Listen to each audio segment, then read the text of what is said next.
Giro Italis është një biznes, pavarësisht se është sport, po është një biznes që funksionon jashtëzakonisht shumë mirë dhe ata nuk vinë për të promovuar në formë vullnetare. Sigurisht kanë marrë atë që ata duan për të ardhur dhe për të promovuar këtu dhe nuk besoj që do bëhen përsëri investime të tilla sepse është një shumë e konsiderueshme që është paguar për të ardhur ai event në Shqipëri. Kjo e nuk kuptuar patjetër. E saktë vlera nuk dihet, por flitet që është diku ke 8 milion euro. Normalisht nuk e dim të saktë sepse duhet të marrim informacion nga zyra e shtypit kryeministrisë se sa është vlera e saktë që ai event ka ardhur këtu në Shqipëri. Okej, për flitet tek 8 milion euro. Flitet diku. Kjo është kostoja.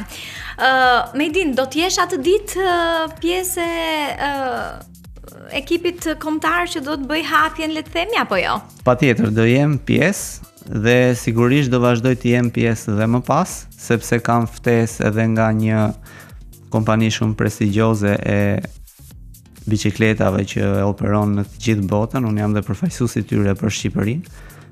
Nëse mund ta përmend emrin, është një biçikletë që përdoret shumë në turet e mëdha që quhet Wheeler Triestina. Sigurisht